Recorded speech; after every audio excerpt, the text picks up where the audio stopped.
Hey guys, Yonder and I had a day out with his family in south of Taiwan.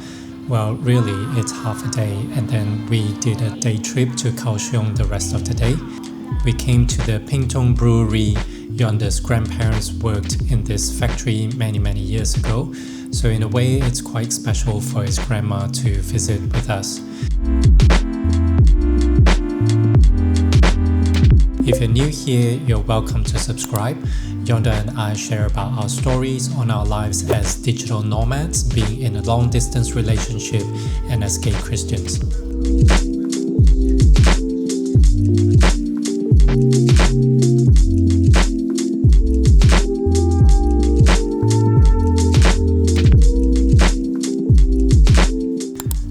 Yonder's mom signed up for an art workshop for us. We didn't know what to expect, but it turned out to be quite interesting. We got to meet this Japanese artist, Akinori Oishi, who conducted the workshop. He's commissioned by the beer factory to create his signature design on their packaging. I didn't know who he is when I went to the workshop, and I still didn't know who he is after. But when I looked him up online, he's actually quite impressive. Akinori is an internationally acclaimed Japanese multimedia artist known for his warm, childlike characters. Trained in fine arts in Kyoto City University of Arts and Multimedia, he gained international attention after winning the Million New Talent Award in 2001, leading him to work in France and exhibit at Paris's Palais de Tokyo. He has lectured in Switzerland and later taught at Tama Art University in Tokyo. Akinori has collaborated with major brands such as Uniqlo, Mitsubishi Electric, and Coca-Cola Japan, worked with Nickelodeon's Yo Gabba Gabba, and became the first Japanese artist featured on Emirates' Open Sky magazine. He has over 42,000 followers on his Instagram, and I'm so embarrassed to not recognize talent in his presence. In the workshop, he went through with us his creations, and then it's our turn to create our own. Basically, in this workshop, we're given a sheet of draft template. When we're happy with our draft, we'll transfer that design onto the sticker paper that's provided, and that sticker paper is a label that goes onto a glass bottle. It's sort of like a mini process of how Aki took to create the designs for the beer company.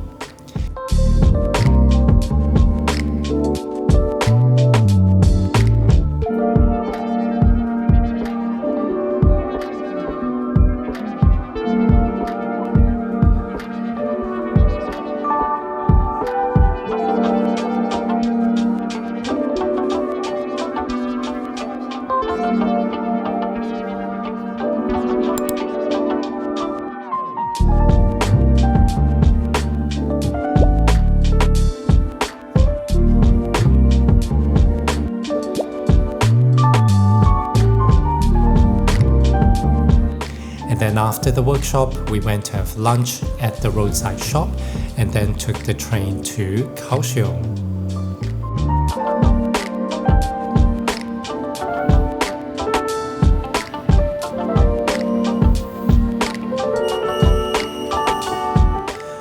This is my first time to Kaohsiung. I've heard so much about it, but I really don't know what to expect. And whenever Yonder is around to plan trips, I would trust him with the itinerary.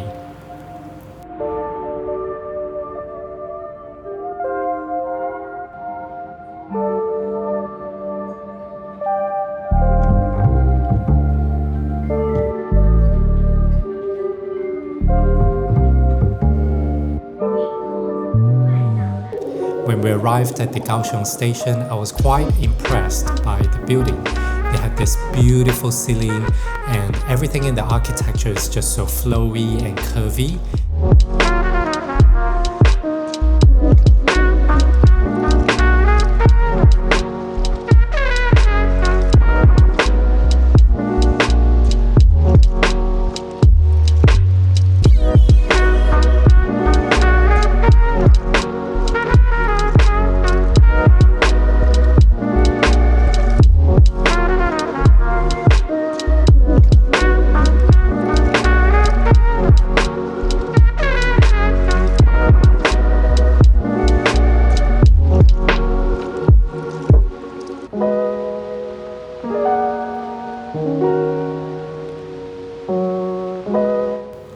you walk up this ramp, it leads to the rooftop of the building that has a bike path, a walking path, and some mini rolling hills.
And then we're off to Pier 2, which is what I have anticipated. Whilst looking for the MRT, we came across a famous Dome of Light installation, a spectacular creation by an Italian artist whose name I won't even try to pronounce. He spent 4 years creating this masterpiece using 4,500 glass panels telling the story of human life from water to fire, promoting love and tolerance. As we are on the other side of the gantry, we didn't exit to take a closer look, so that's all we had.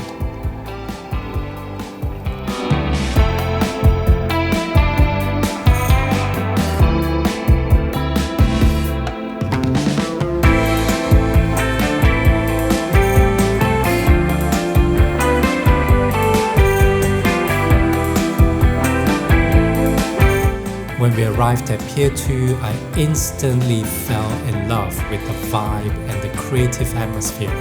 Though we have similar in Taipei, but this just gives a very different kick to it.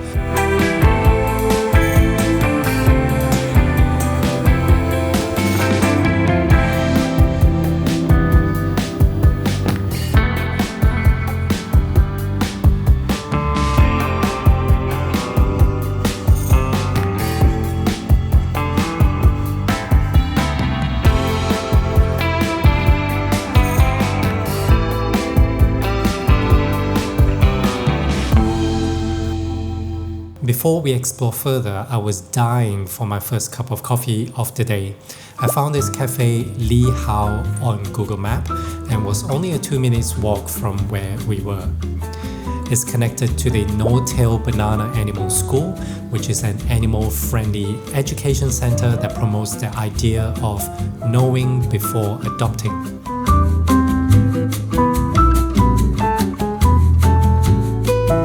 This pet and animal-friendly education center has also won the 2024 prestigious Japan Good Design Award.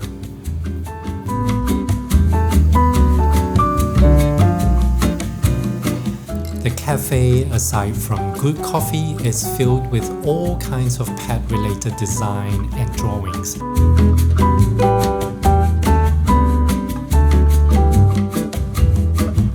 These drawings are all done by the artist Chin Lun. They sell from tote bags to postcards to coin purse and many other cute stuff. Since it's connected to the animal school, I believe the proceeds go to funding for pet adoption programs.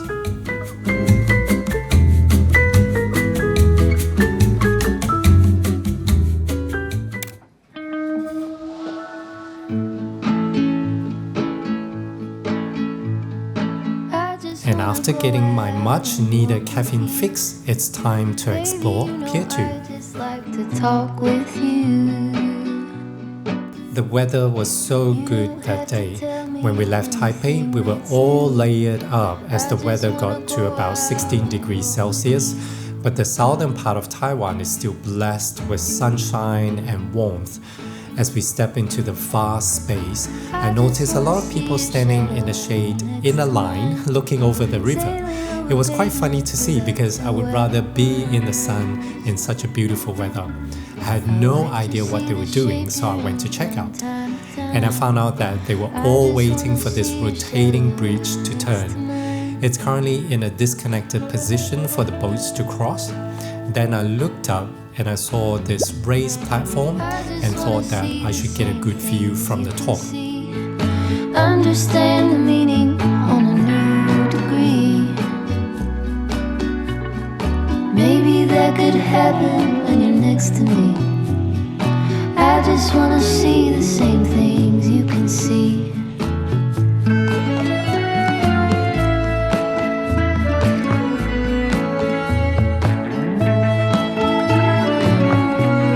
As I reached the top, the bridge started rotating.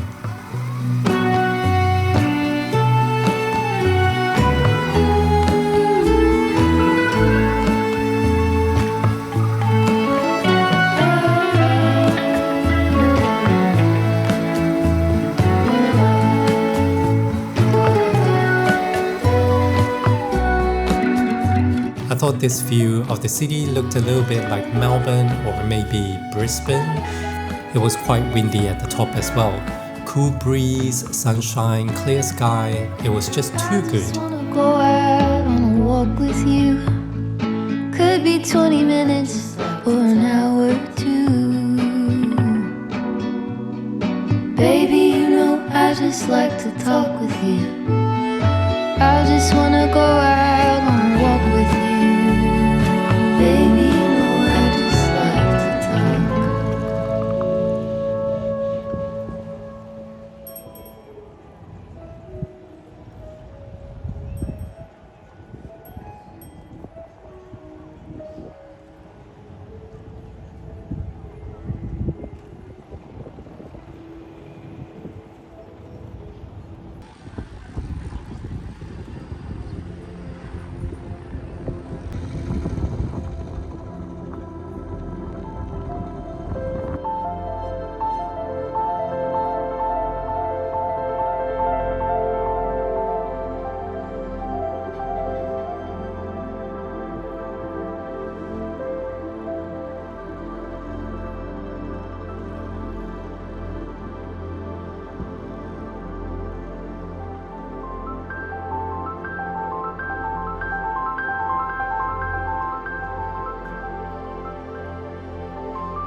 Along the pier stood this enormous sculpture that's put together by shipping containers.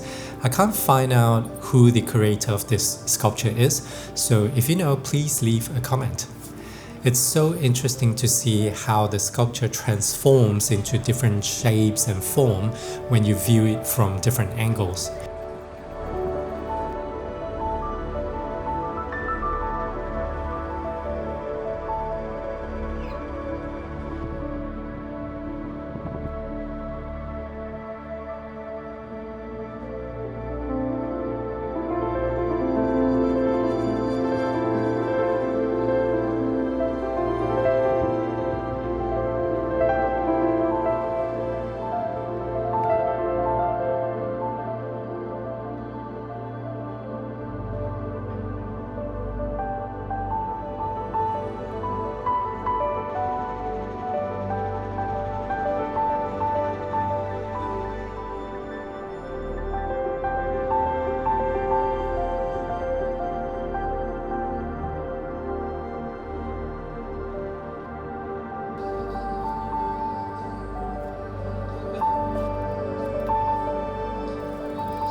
Pier 2 was originally built in 1973. The warehouses of Pier 2 had been abandoned until the vision of local artists brought them back to life in the early 2000s. With the help of Kaohsiung city government, the district has since further evolved into a permanent fixture in Kaohsiung's art and culture scene. I think they did a great job, though I didn't explore all it had to offer.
Yonder was going to bring me to see the sunset, and we're racing with time at that point.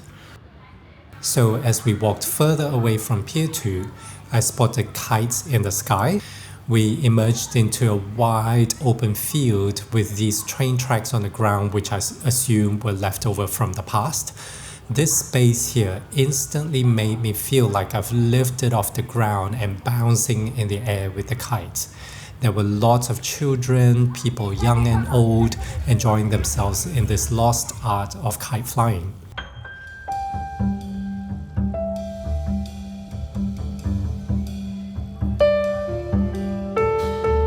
And then there were all these old beautiful trains parked on the field, and one of them was even converted into a gelato shop.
We were quite hungry at this point from all the walking, so we stopped by this burger and noodle shop along the way.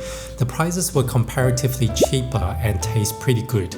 But unfortunately, after that trip, there were news saying that this chain is closing down, so pretty lucky to have tried it myself.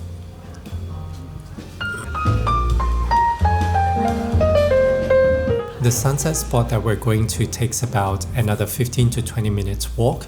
Along the way, I spotted lots and lots of cyclists on road bikes. The people in Kaohsiung, or at least the areas that I was in, gives off a very healthy city kind of vibe. People were out exercising, and I spotted lots and lots of camping equipment shops. So it just feels like a very outgoing and healthy kind of city.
We had to take this little hilly paths to the sunset spot. This area feels like the many veteran villages across Taiwan. I imagine people who live here would have to climb all of these stairs and steep hills every day to get in and out of the village.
It was only a 3-minute climb, but it felt like 10 minutes due to how steep the paths were.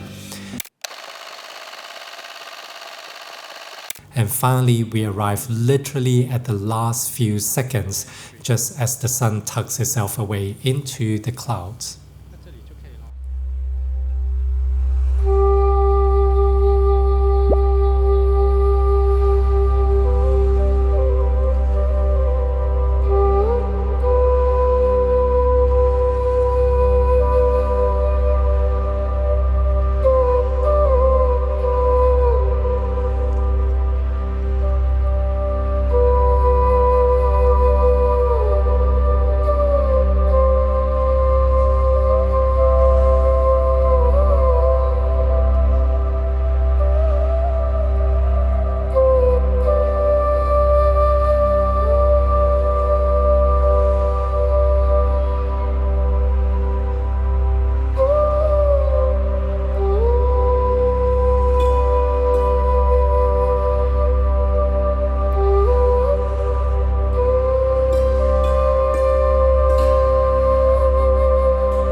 There was also a diners and a temple at the lookout point.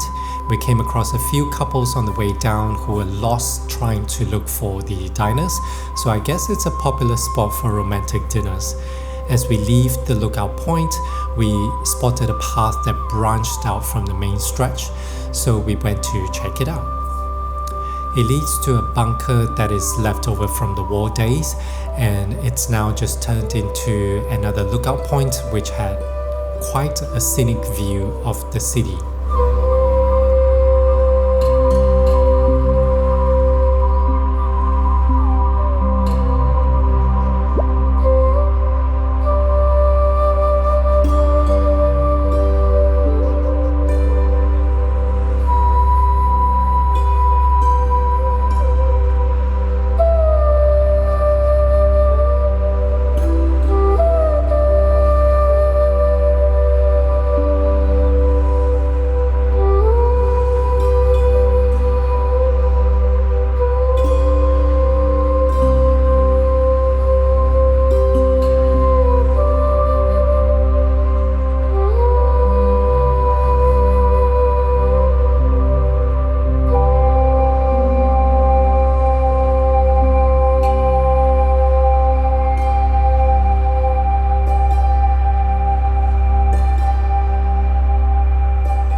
It's dinner time now, and we went to a Thai restaurant.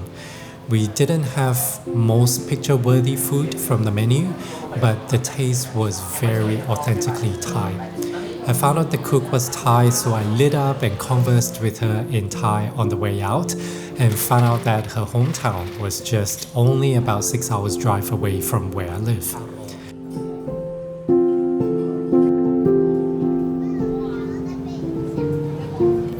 And to close off the day, we had mango shaved ice dessert from a shop that's just on the same road as the Thai restaurant.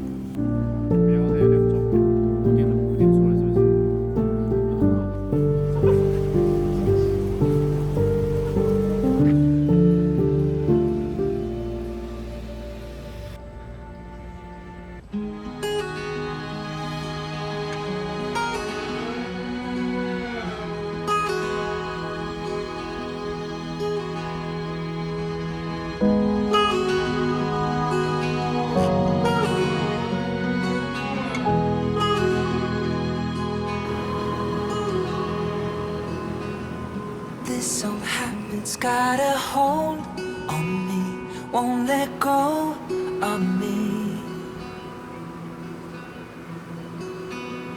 This old habit's got a grip on me, won't set me free, won't leave me. I can't shake it, I can't break it, I can't get.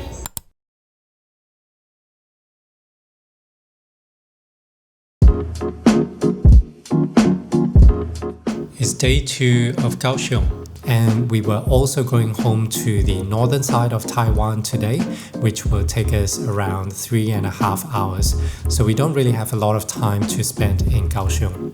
Interestingly, when we arrived at the Kaohsiung train station, the space was transformed into a massive wedding event.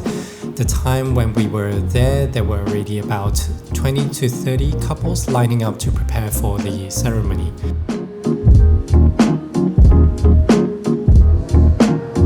It was rather hot that day. We had initially planned to do a cycling trip around the scenic ocean path, but thought we wouldn't survive the weather, so we went for a shopping mall instead.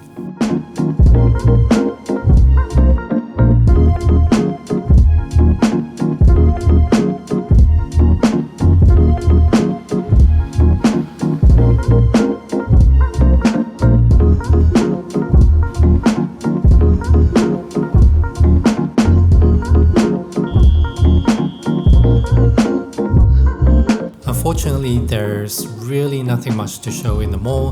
The exterior was a little bit more promising than the interior. The inside of the mall felt a bit dated and uninspiring, but I think malls in general in Taiwan are like that. Yonder had remarked a few times when we were in places like Bangkok or KL that the malls are very bold in their architectural and interior design. So instead, we had a coffee, walked around a bit, and jumped on the high-speed rail to Haydom.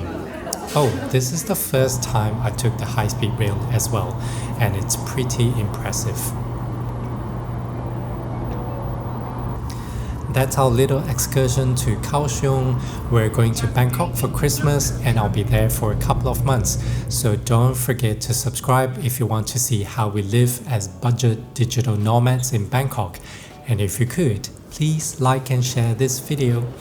I'll see you in the next one. Bye.